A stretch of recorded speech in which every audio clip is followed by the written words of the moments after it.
Hello students, I am Govind Gazani. Today we are discussing about the solution of a mathematical portions of a TECNO 2025 that is held on 17th November 2024.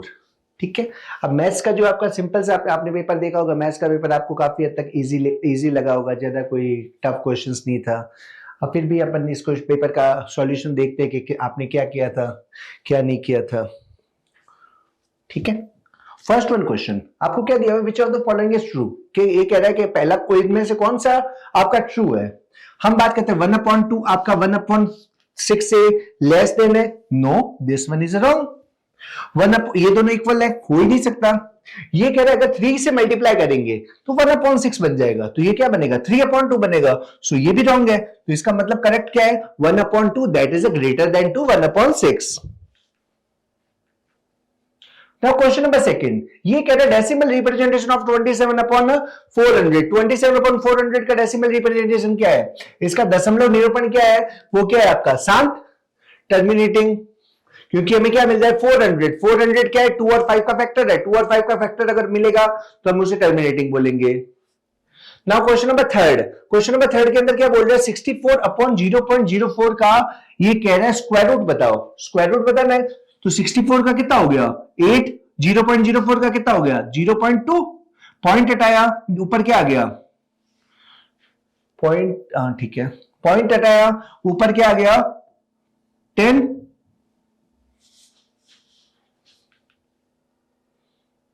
ठीक है point हटाएंगे तो ऊपर कितना आ जाएगा 10 आ जाएगा। ठीक है, अब 2 की टेबल से ही गया 4 टाइम, तो आंसर क्या आ जाएगा 40, तो 40 will be correct answer. Now question number 4 क्या बोल रहा है √2 प्लस 1/√2 का होल स्क्वायर। तो √2 का स्क्वायर कितना हो, अब a प्लस b का होल स्क्वायर लगाएंगे, √2 का स्क्वायर कितना हो जाएगा 2, 1/√2 का स्क्वायर कितना हो जाएगा 1/2, और 2 इंटू 1 √2 इंटू 1/√2 करेंगे क्या आ जाएगा प्लस का 2 एंड 2 कितना हो गया 4 प्लस 1/2 कितना आ जाएगा 4.5, that will be correct answer. ये क्वेश्चन नंबर 5 है। क्वेश्चन नंबर 5 के अंदर बोल रहे find the value of √32 plus √48 upon √8 plus √12, इसकी वैल्यू पूछ रहा है। तो √32 ये क्या हो गया 4√2, ये क्या हो गया 4√3 अपॉन ये क्या हो गया 2√2 प्लस 2√3, कैंसिल आउट करेंगे आंसर क्या आ जाएगा 2 will be correct answer. Now अगले क्वेश्चन में दे रहा है 2 natural numbers are in the ratio of 3:5। 2 natural number 3:5 में उनका मल्टीप्लिकेशन क्या है 1250, मल्टीप्लाई करेंगे डिवाइड करेंगे एक ही तो आपका रेशियो टर्म्स यानी आपका कॉमन मल्टीपल्स कितना आ जाएगा 12 को 3 से मल्टीप्लाई किया 36 will be a smaller number which should be divide 500 में किसका डिवाइड करेंगे परफेक्ट क्यूब बनेगा। परफेक्ट क्यूब क्या बनेगा यहां पे 5 के फैक्टर में 125 बनाने के लिए क्या करना पड़ेगा 4 का डिवाइड करना पड़ेगा, तो 4 will be correct answer. Now ये कह रहा है क्यूब रूट ऑफ 4 12/125 इसका कितना आएगा, तो अपने को पता चल गया ये कितना हो गया 5.2 अपॉन 125 का अपने को क्या चाहिए क्यूब रूट चाहिए। 5.2 का कितना होता है 8 और 125 का कितना होता है 5, 8/5 क्या हो जाएगा 13/5। वॉल्यूम ये कह रहा है वॉल्यूम कितना है क्यूब का 1728, मतलब साइड कितनी आ गई साइड आ गई 12 सेंटीमीटर। अभी ये कह रहा है एज निकालनी है 12 सेंटीमीटर एज आ गई बस खत्म। ये कह रहा है cube root of 333 plus cube root of 987 plus cube root of 2197, इसका क्यूब कितना होता है अपने को पता है 13, ऐड किया कितना हो गया 1000, क्यूब किया कितना हो गया 10 ऐड किया कितना हो गया 343, और ये किसका क्यूब है 7 का, तो 7 will be correct answer. All sides of quadrilaterals are equal, अगर क्वाड्रिलेटरल की सारी साइड इक्वल है, चतुर्भुज की अगर सभी भुजाएं बराबर है तो उसे अपन क्या बोलेंगे वर्ग बोलेंगे, तो square will be correct answer. एक चतुर्भुज के 3 कोण न्यून कोण है और प्रत्येक कोण का माप 75 डिग्री है, तो चतुर्थ कोण का मान क्या होगा? एक ट्रायंगल, एक क्वाड्रिलेटरल है, उसके 3 एंगल्स है, वो क्या है? 75 डिग्री है, वो एक्यूरेट एंगल्स है। अब ये कह रहे हैं क्या हो गया? मेजरमेंट ऑफ फोर्थ, तो 3 एंगल का मेजरमेंट कितना हो जाएगा? 225। टोटल कितना होता है? 360। 360 में 225 माइनस करेंगे, क्या आ जाएगा? 135 degree. That is the correct answer. Find the number of diagonals of a polygon. Polygon के नंबर ऑफ डायगोनल्स कितने हो सकते हैं? तो फॉर्मूला क्या होता है? n into n minus 3 upon आपका कितना हो जाएगा? 2। n कितना हो गया? 12। 12 इंटू 9 अपॉन 2 कितना आ जाएगा? 54। 54 will be correct answer. If one angle of parallelogram 24 degree less than 2 it's ठीक है। अब ये क्या? लार्जर एंगल निकालो। ठीक है, तो लार्जर एंगल निकालो, तो लार्जर एंगल हम फॉर्मूला लगा के निकालेंगे। ये कह रहा है पैरेललोग्राम है, this one parallelogram. Smaller angle कितना है? x। ठीक है, अब ये कह रहा है, ये कह रहे लार्जर एंगल, ये क्या है? आपका स्मॉलर एंगल का डबल का, मतलब 2x माइनस 24। ठीक है, अब इन दोनों को ऐड करेंगे, कितना आ जाएगा? 3x माइनस 24 इक्वल टू कितना हो जाएगा? 180। यहां से x की वैल्यू आ गई कितनी? आ गई 68। x की वैल्यू 68 आ गई, तो इसका आपका को इंटीरियर एंगल कितना हो जाएगा? 112। तो 112 will be correct answer. Find the value of, ये कह रहा है यहां पे x की वैल्यू y की वैल्यू पुट करो। x और y की वैल्यू पुट करने पे ये यहां पे क्या बोल रहा है? ये क्या बन जाएगा? 9x माइनस 4y का होल स्क्वायर बन गया। तो होल स्क्वायर मतलब यहां पे जो आपका 9 की वैल्यू, 9 का 9, x की वैल्यू 2/3 माइनस 4 इंटू 3/4 का होल स्क्वायर। तो ये कितना बन गया? 6। ये कितना बन गया? 3। 6 और 3 कितना होता है? 6 माइनस 3 कितना होता है? 3। 3 का square 9। 9 will be correct answer. Now a minus b equals to this one, a square plus b square की वैल्यू, तो a माइनस बी कितना है? 7। तो क्या हो गया? a square plus b square minus 2ab equals to 49। ये ab की वैल्यू दे रहा है कितनी? 9। पुट कर दो, a square plus b square minus 18 equals to 49। कितना हो गया? 49 प्लस 18 कितना आ जाएगा? 67। किसकी वैल्यू आ गई? a square plus b square की। नाउ आपको बोल रहा है 2x square plus 3x plus 1 is divided by x plus 1। इसका फैक्टर बनाया, इसका फैक्टर क्या हो जाएगा? x प्लस 1 और 2x plus 1 is divided by x plus 1। x plus 1 से x प्लस 1 डिवाइड हो जाएगा, कैंसिल आउट हो जाएगा, बचा क्या? 2x plus 1। That will be correct answer. Now ये कह रहे हैं इनका प्रोडक्ट बनाओ। प्रोडक्ट करना इनका 2x क्यूब में से इसको मल्टीप्लाई किया, 6x क्यूब सारों में आ रहा है। ठीक है, फिर ये क्या बोल रहा है? 2x क्यूब को इससे मल्टीप्लाई किया, क्या हो गया? माइनस, इससे मल्टीप्लाई किया क्या हो गया? माइनस का 10x क्यूब। इसको इससे मल्टीप्लाई किया प्लस का 9x क्यूब। इससे क्या आ गया? माइनस का x क्यूब। कहां पे आ रहा है माइनस का x क्यूब? ये रहा। तो ये ऑप्शन करेक्ट हो जाएगा। ये कह रहा है इसका क्यूब फाइंड करो। 3/5 का क्यूब एवेल्यूएट करके बताओ। 3 का क्यूब कितना होता है? 9। 3 का क्यूब 27 और 5 का क्यूब कितना होता है? 125। तो 27/125। अब ये कह रहा है इसको कैलकुलेट करो। 3 की पावर -1 प्लस 4 की पावर -1 का की पावर -1 डिवाइडेड बाय 5 की पावर -1। ये कह रहा है इसको कैलकुलेट करो। हम यहाँ पे इनको वैल्यू पुट करके इनको वैल्यू को कैलकुलेट करेंगे, रेसिप्रोकल करके आंसर आ जाएगा 60/7। अब ये कह रहा है 8 की पावर -2 अपॉन 23 की पावर। ठीक है, अब ये क्या? 8 की पावर -2 मतलब डिवाइड में 64 आना चाहिए, और यहाँ पे माइनस आने का चांस ही नहीं है, तो 9/64 that will be correct answer. यहां पे बोल रहा है 6x plus 1/3 plus 1 x minus 3/6 equals to, अब ये कह रहा है x की वैल्यू क्या हम फाइंड करेंगे? एलसीएम ले लिया फर्स्ट ऑफ ऑल का 3, क्या हो गया? 6x plus 1 plus 3 equals to x minus 3/6। 3 की टेबल से कट गया, 2 टाइम 2 को मल्टीप्लाई किया 12x plus 8 equals to x minus 3। कितना हो गया? 11x equals to -11। x की वैल्यू कितनी आ गई? -1 will be correct answer. 2 numbers are ratio 8:3। 2 number 8:3 के अंदर दिए हुए हैं। ये कह रहा है अब उनका सम कितना है? सम उसका 143 दिया हुआ है। अब ये कह रहा है कि कौन से नंबर होंगे? अब 8:3 की बात करते हैं, तो ये 8:3 है क्या? नहीं है। ये 8:3 है क्या? नहीं है। ये 8:3 है क्या? नहीं है। ये 8:3 है क्या? है। तो फर्स्ट विल बी करेक्ट। अब ये कह रहा है 6x plus 7/3x plus 2 equals to 4x plus 5/2 2x plus 3 cross multiply करवा दो, इसको मल्टीप्लाई किया कितना, इसको मल्टीप्लाई करने पे कितना आ जाएगा आपका,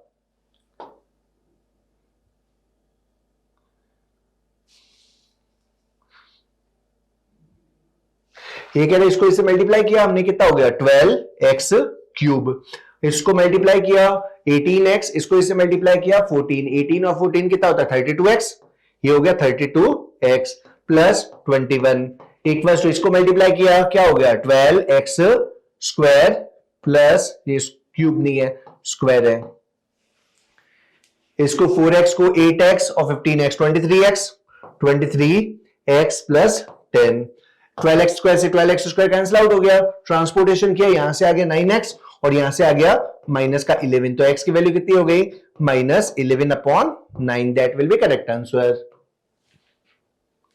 ठीक है, नेक्स्ट क्वेश्चन देखते हैं।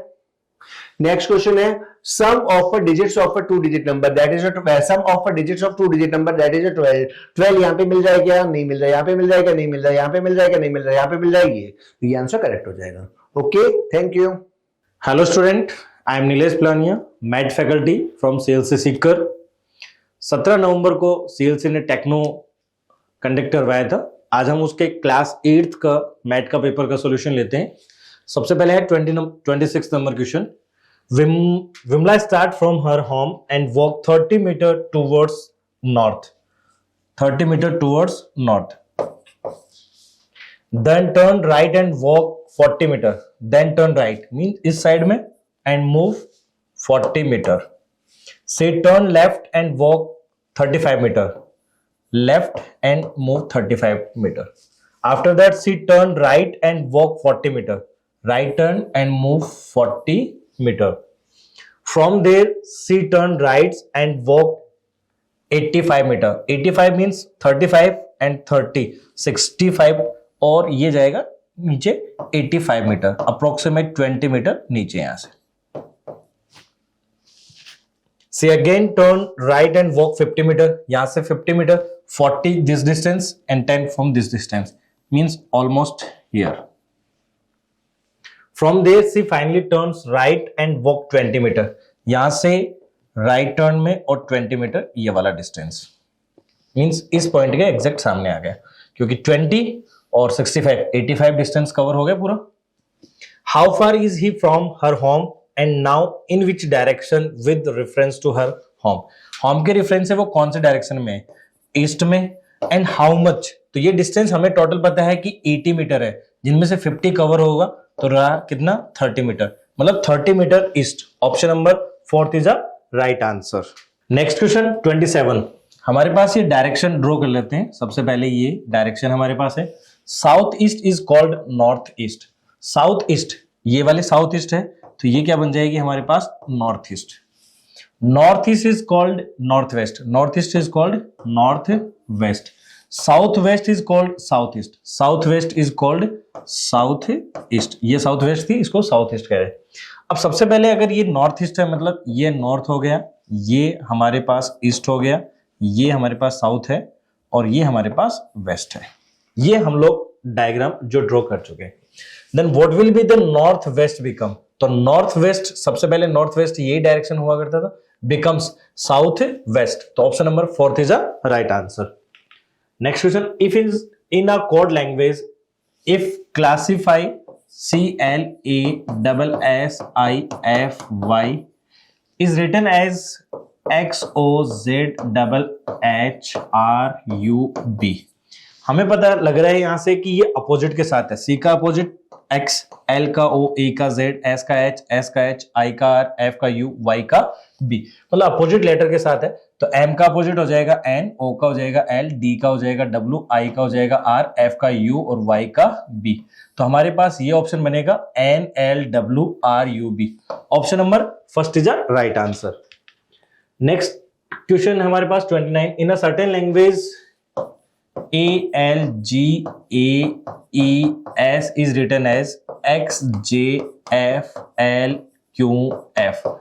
Then what will be the code of ROBUST? तो सबसे पहले अगर हम लोग इसे आइडेंटिफाई करें यहां से, तो देख लेते हैं इनमें से लेटर कौन सा रह रहा है। एस में सबसे पहले +5 किया तो ये हमारे पास है 24, 5 + 5 10, 1 + 5 6, 7 + 5 12, 12 + 5 17 एंड 1 + 5, मतलब ये अपोजिट सीक्वेंस में से +5 का सीरीज आ रहा है। तो हमारे पास ROBUST ये सीक्वेंस है, T + 5 Y, S + 5 X, U + 5 Z, 21 और 5 26 होता है, और 2 + 5 7, 15 + 5 20 एंड 18 + 5 23। तो आंसर बनेगा हमारे पास YXZZTW। Option number first is a right answer. Next question, in a certain code language OPERATION operation is written as PNFPBRJMO। हमें इसी से बताया। तो सबसे पहले हम लोग ये अपोजिट से नहीं हो सकता, तो ये कह सकते हैं +1 और ये आ जाएगा -2, अगेन +1 -2 +1 -2 +1 -2 +1, ये हमारे पास नंबर्स रह रहे हैं। अब हम लोग इसे चेक कर लेते हैं, इसी से सीक्वेंस से बन रहे हैं। तो ये आ जाएगा ACCIDENT, ये था हमारे पास। ये आ जाएगा प्लस, ये minus, plus minus plus minus plus minus, मतलब +1 करना है और -2 करना है। तो +1 में क्या आ जाएगा B, और इसमें -2 में आएगा A, फिर +1 में आ जाएगा C+1 D, और I-1 क्या आ जाएगा यहां से H। स्पेलिंग ACCIDENT, स्पेलिंग सही है हमारे पास।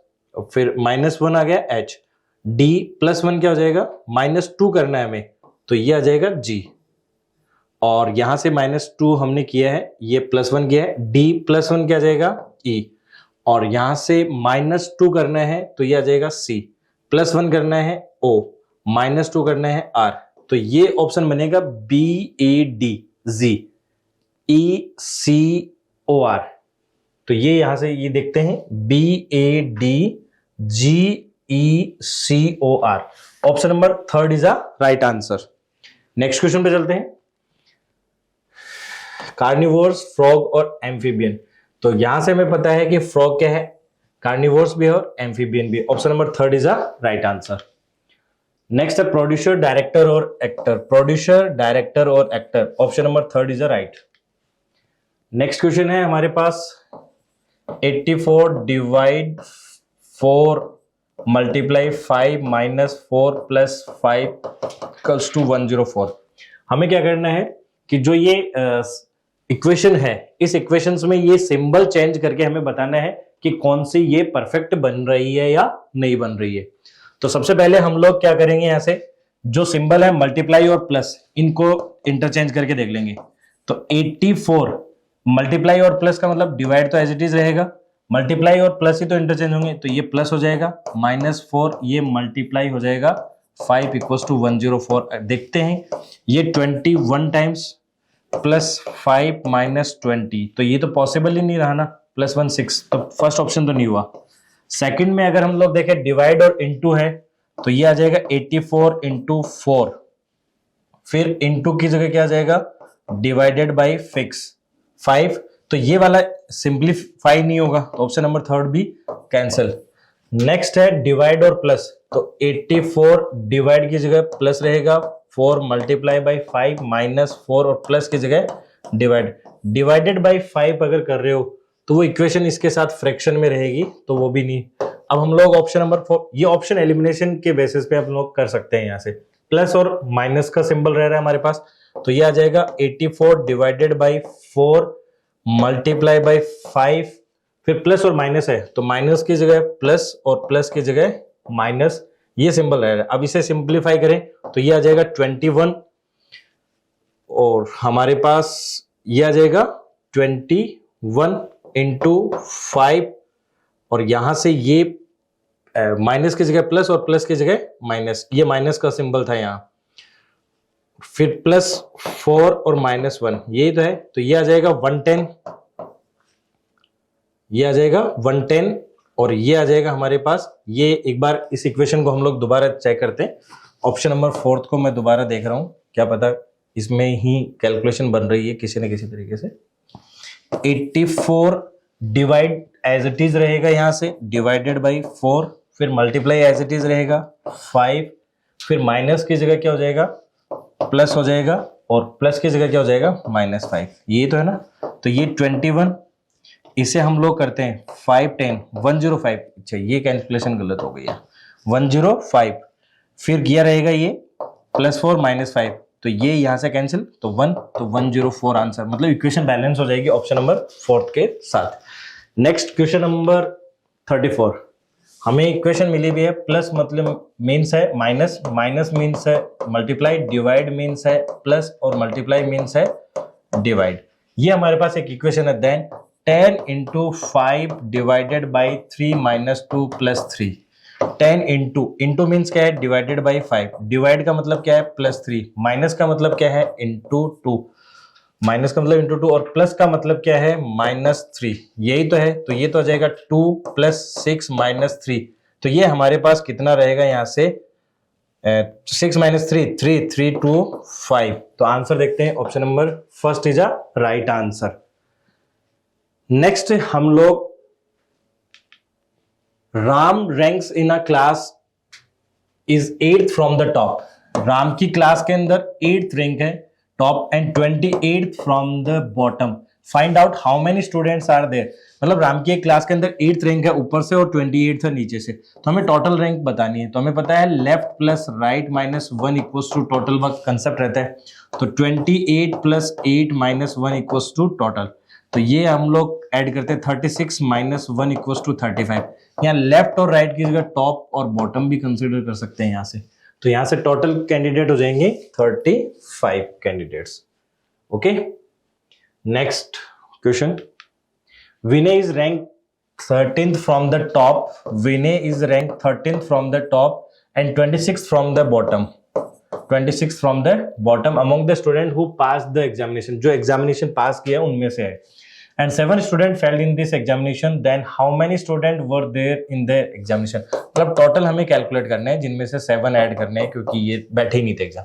तो टोटल पास कितने वो कैलकुलेट करते थे 9, और ये 1 3 39, मतलब 38 तो टोटल स्टूडेंट जो पास थे, प्लस 7 स्टूडेंट ये और हो गए। तो हमारे पास टोटल स्टूडेंट कितने हो गए 45। नेक्स्ट है my brother is 562 days older than me। जो मेरा ब्रदर है ये me and brother, my brother is 562 days older than me, whereas my sister is 75 weeks and 3 days older than him। उससे भी बड़ी है मेरी सिस्टर, और वो है 75 वीक्स और 3 days। If my sister was born on Tuesday, मेरी सिस्टर अगर ट्यूजडे को बोर्न हुई, then on which day was I born, मैं कब बोर्न हुआ।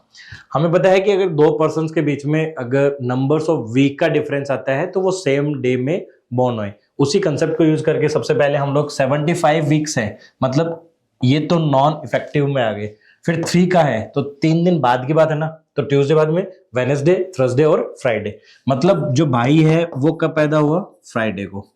अब फ्राइडे से इसके वीक बना लेंगे, यहाँ तो वीक बने हुए थे हमारे पास, तो वीक बनाने के लिए 7 से डिवाइड किया तो ये बन गए 80 वीक और 2 days। तो ये तो नॉन इफेक्टिव जोन, मतलब +2 और कर दें तो फ्राइडे बाद में सैटरडे और संडे। मतलब मैं कब पैदा हुआ संडे को। तो option number first is a right answer.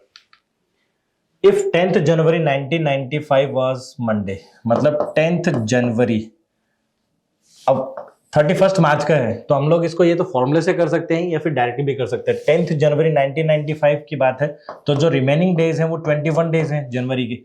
फरवरी 95 के है तो 28 डेज है, और फरवरी के बाद में मार्च है 31 तक जाना है। डिवाइडेड बाय क्या करना है 7, ये कैंसिल हो गया। रिमेनिंग कितना रहा हमारे पास 3 रहा, तो मतलब 3 दिन आगे जा रहे हैं। मंडे के बाद में ट्यूसडे, वेडनेसडे और थर्सडे।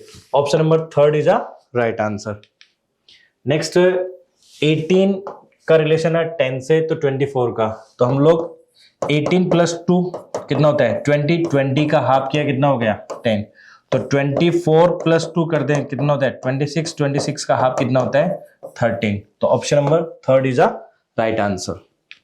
नेक्स्ट वही एनालॉजी से रिलेटेड क्वेश्चन, 12 इंटू 5 प्लस 7, तो ये हो गया 67। अब 7 कहां से है, 12 माइनस 5, ठीक है, तो यहां से कर देते हैं 16 इंटू 5 प्लस कर देते हैं इन दोनों का ही डिफरेंस, जैसे यहां डिफरेंस लिया है तो यहां से डिफरेंस हो गया 11, तो ये हो गए 80 प्लस 11 कितना हो जाएगा, 91। Option number third. Okay, thank you. Hello everyone, I am Pukhraj Jakad, Faculty Physics. Now I will going to discuss class 8th physics portion. Question number 41. Atmospheric pressure at a higher altitude is greater than the pressure at sea level, the same as the pressure at sea level, less than the pressure at sea level, 0. As we know, atmospheric pressure, ATM pressure equals to weight of air column on unit area.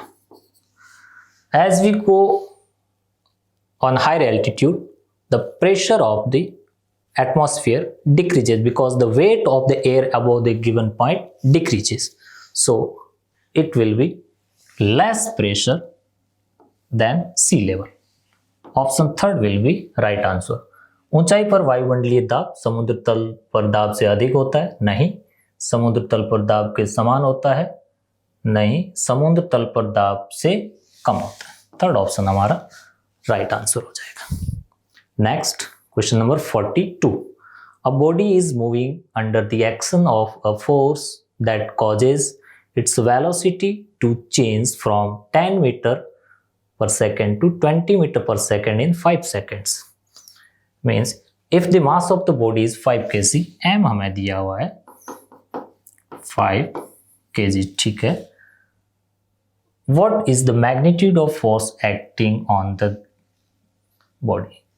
हम जान सकते हैं acceleration equals to क्या हो जाएगा, delta v upon t which is equals to v2 minus v1 upon t, जो हो जाएगा हमारे पास 20 माइनस 10 डिवाइड बाई 5 सेकेंड में चेंज हो रहा है तो हम डिवाइड कर देंगे, तो एक्सेलरेशन हमारे पास आ जाएगा 10 बाई 5 इक्वल्स टू 2 मीटर पर सेकेंड स्क्वायर, ठीक है। As we know F equals to mass into acceleration, तो हम वैल्यू पुट कर देंगे इसमें। m कितना है, m हमारे पास है 5 kg, 5 kg मल्टीप्लाई a है हमारे पास 2 which is equals to 10 newton. Option third will be right answer. एक वस्तु पर एक बल कार्यरत है जिसमें उसका वेग 10 मीटर पर सेकंड से 20 मीटर पर सेकंड हो जाता है। यह परिवर्तन 5 सेकंड में होता है। वस्तु का द्रव्यमान 5 kg है तो उस पर कार्यरत परिणामी बल का परिमाण क्या है, सिंपल 10 न्यूटन हो जाएगा हमारा answer. Option third is right answer. Question number 43. A hydraulic press has large piston of area 5 meter square and small piston of area 0.05 meter square. A force of 100 Newton applied to the small piston. What is the force exerted by the large piston? According to Pascal's law, pressure on both piston will be equal. ठीक है, तो F P1 will equals to P2 means ये हो जाएगा F1 upon on large small piston upon area of small piston. A1 equals to F2 upon A2 area of cross section on large piston.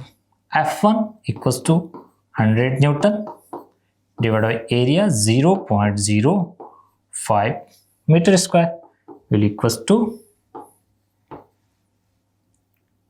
F2 is unknown and area equals to large piston is 5 meter square. Now solve this. Then F2 is equals to 100 multiply 5 divided by 0.05 Newton. F2 will equals to 100 into 100 is equals to 10,000 Newton. Answer will be 10,000 Newton. Second option is right answer. In Hindi में hydraulic press में एक बड़ा piston जिसका क्षेत्रफल 5 metre square है और एक छोटा पिस्टन जिसका क्षेत्रफल 0.05 मीटर स्क्वायर है। यदि छोटे पिस्टन पर 100 न्यूटन का बल लगाया जाता है तो बड़े पिस्टन द्वारा लगाया गया बल होगा। 10,000 is right answer. Next, when a wheel is rolling on the road, the frictional force between the wheel and the road acts in forward direction, backward direction, upward direction, in any direction. The right answer is forward direction. In case of rolling, when a wheel rolls on the ground, then the point of contact of road and tire is with moves in backward direction, and friction is always oppose the motion or relative motion. Then the friction will act in forward direction. Option first is right answer. जब एक पहिया सड़क पर घूम रहा है तो पहिए और सड़क के बीच घर्षण बल लगेगा आगे की दिशा में। Next, a block of mass 15 kg is to be dragged along a rough horizontal surface having mu s 0.5, coefficient of static friction, or mu k, kinetic coefficient of friction is 0.3. The horizontal force applied dragging is 50 Newton. The friction force acting on the block is, देखिए, this one is a block of 15 kg. Now first we will calculate limiting friction. We will check the block will move or not. Okay, applied force is F equals to 50 Newton. Mass 15 kg. Then mg force will act in forward direction and normal force in upward direction. Normal force will equals to, in equilibrium case, mg, which is equals to 15 into 10 equals to 150 Newton. Limiting friction FL, limiting friction will equals to mu in s into n. Value क्या आ जाएगी? mu s equals to 0.5 multiply n equals to हो जाएगा 150 newton और ये हो जाएगा 75 newton. So applied force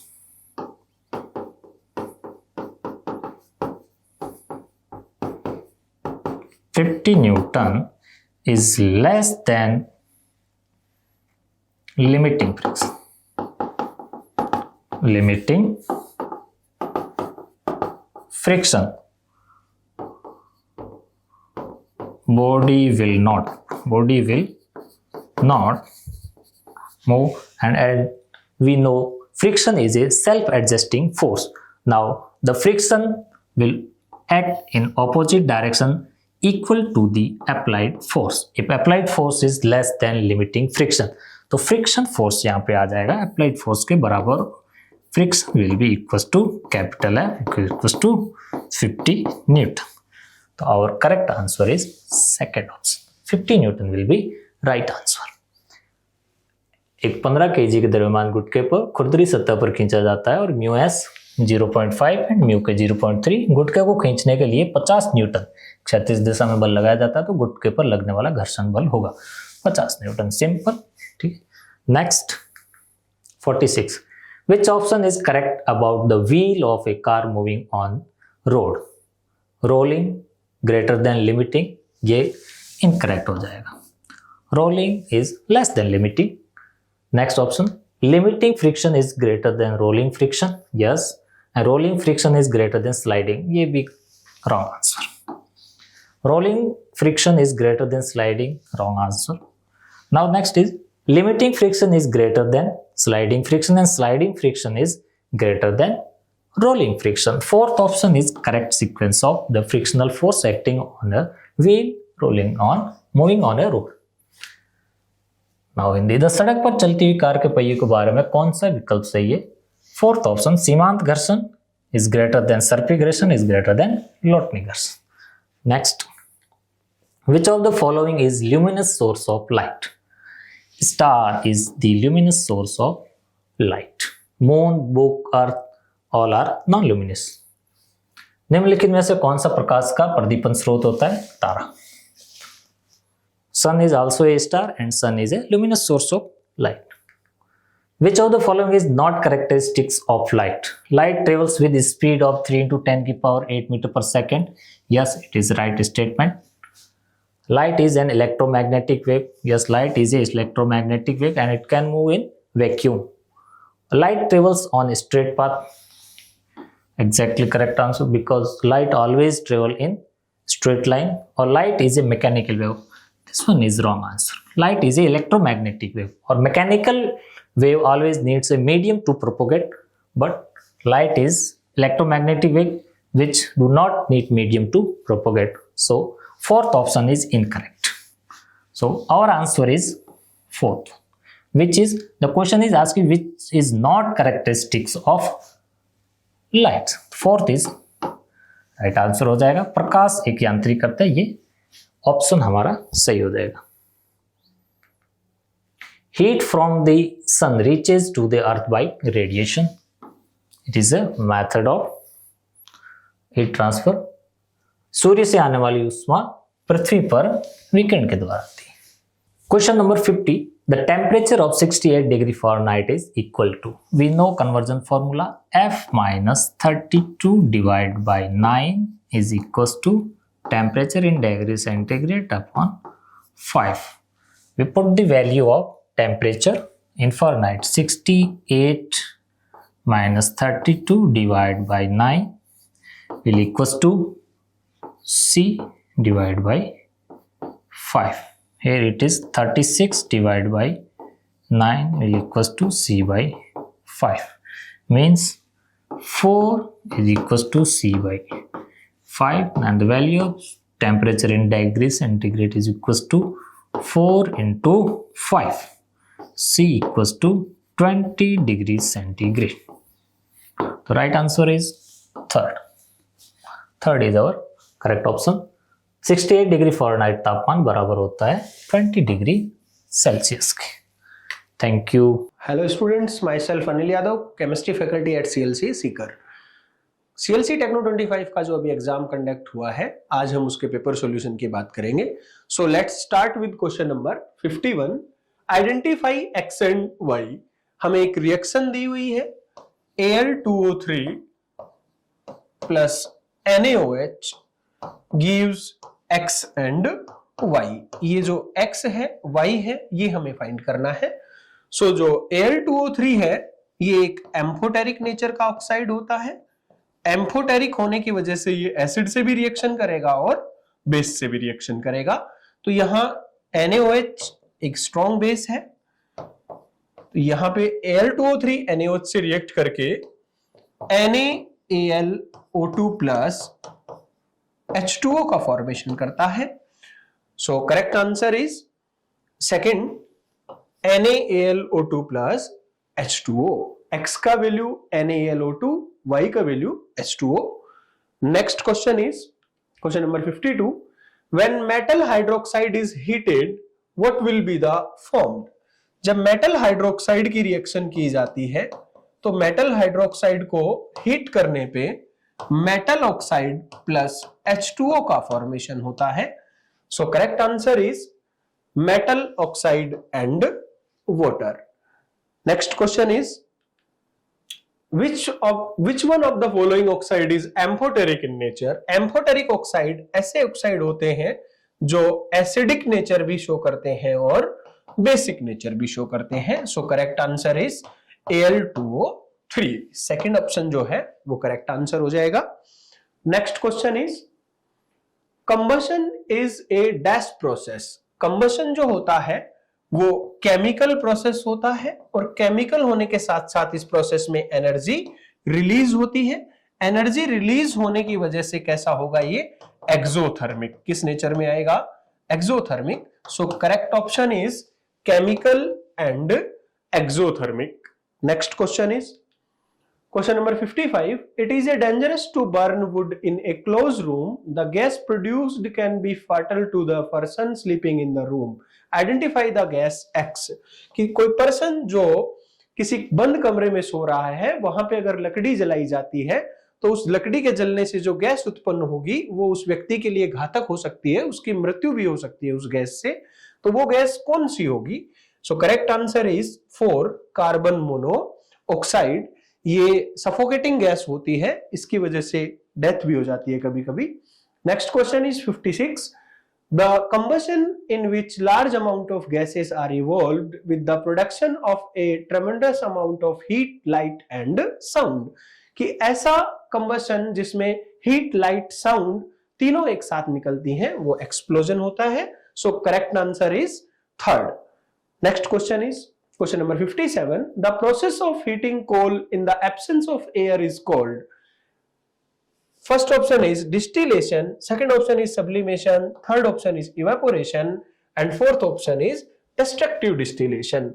कोल को ऑक्सीजन के एब्सेंस में हीट करने से जो हमें प्रोडक्ट्स मिलते हैं उनको हम बेसिकली यूज करते हैं, बट हमें जो पूछा है वो सिर्फ इतना है कि कोल को ऑक्सीजन के एब्सेंस में या एयर के एब्सेंस में हीट करने का प्रोसेस जो होता है उसे हम क्या कहते हैं? So correct answer is 4th, destructive distillation. Next question is question number 58. Which type of coal produces less heat and more smoke on burning? कौन सा कोयला जलने पर कम उष्मा व अधिक धुआं उत्पन्न करता है? तो जो कोयले हैं उनमें जिस कोयले में सबसे कम कार्बन मात्रा पाई जाती है वो सबसे कम उष्मा और सबसे अधिक धुआं देता है। सो करेक्ट ऑप्शन इज पीट। सबसे बेस्ट एंथ्रासाइट और सबसे लीस्ट कौन सा हो जाएगा कार्बन कंटेंट? पीट में। So correct answer is 1st. Next question is question number 59. Which statement is correct? कौन सा कथन सत्य है? Producer gas CO plus H2 ये गलत है। CO प्लस N2 मिलके प्रोड्यूसर गैस बनाता है। Water gas CO plus N2 नहीं, CO प्लस H2 होता है। Crude oil is known as black gold and all of these. So correct option is 3rd. Next question is the upper level of groundwater is called. भूजल का सबसे ऊपरी स्तर क्या कहलाता है? भूजल के सबसे ऊपरी स्तर को हम वाटर लेवल कहते हैं। So this is all about chemistry question paper and I hope कि आपका पेपर बहुत अच्छा गया होगा। Thank you, have a nice day. नमस्कार दोस्तों, मैं सुबोध शर्मा CLC सिकर से। आज हम लोग बात करें टेक्नो 25 के बायोलॉजी वाले पोर्शन की क्लास 8 के। तो एक एक करके हम लोग इसके क्वेश्चन का अपन सॉल्यूशन करते हैं। तो एक एक करके चलते हैं। देखो पहला जो क्वेश्चन है बायोलॉजी पोर्शन का, which of the following is harmful micro organisms? इनमें से कौन सा एक हानिकारक सूक्ष्म जीव है? तो देखो lactobacillus is the useful, penicillin is the always useful and rhizobium is the always useful. तो इसके अंदर जो सेकंड नंबर का जो ऑप्शन है इसको अपन क्या बोलते हैं? प्लाज्मोडियम। ये प्लाज्मोडियम जो होता है ये मलेरिया कॉजिंग है। क्या है? मलेरिया कॉजिंग है। और ये मलेरिया कॉज करता है किसके थ्रू? मॉस्किटो के काटने की वजह से। क्वेश्चन नंबर 2 देखते हैं। Which of the following disease caused by the protozoa? Protozoa में इसमें टीबी है, टाइफॉइड और मेजल्स और अमेबियासिस 4 एग्जाम्पल दे रखे हैं। तो इसका एग्जाम्पल नंबर जो 1st है उस वो होगा सही। इसका अमेबियासिस होता है किसके? प्रोटोजोआ। कौन सा प्रोटोजोआ? अमीबा हिस्टोलिटिका के थ्रू।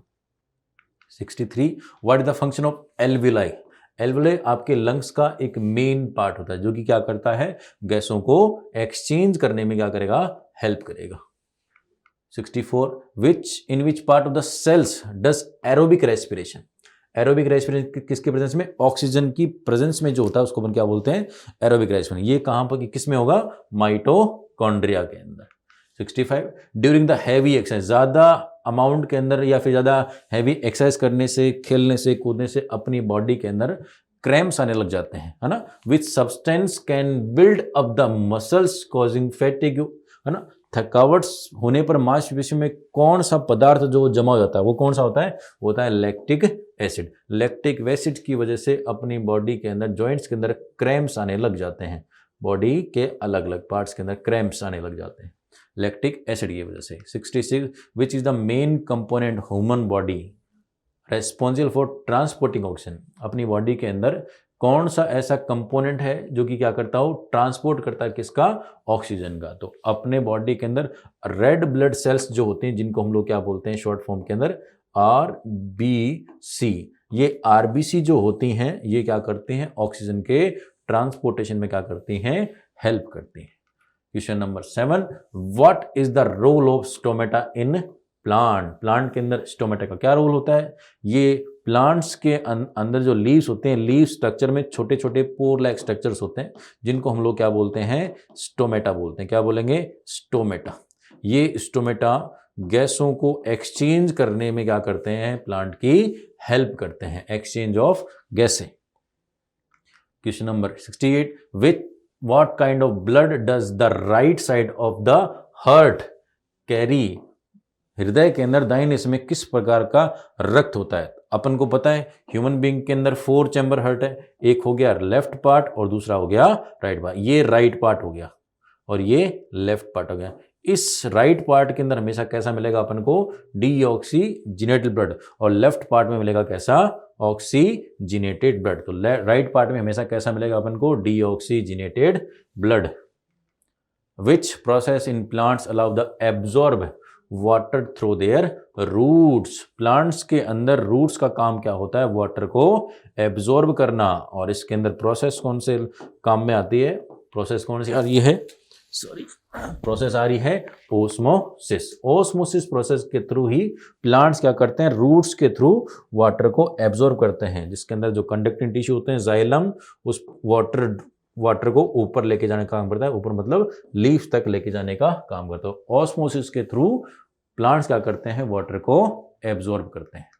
17 है, which of the following tools use the ploughing, ploughing करने के अंदर, अभी प्लाविंग अपन कहाँ पर करेंगे, खेतों के अंदर करेंगे भाई। ऐसा उपकरण जो जुताई के लिए उपयोग किया जाता है कौन सा होगा, होई। होई का मतलब हो गया फावड़ा, फावड़े से हम लोग क्या करते हैं, खेतों के अंदर जुताई का काम करते हैं, फिर प्लाविंग का काम करेंगे। Okay, thank you.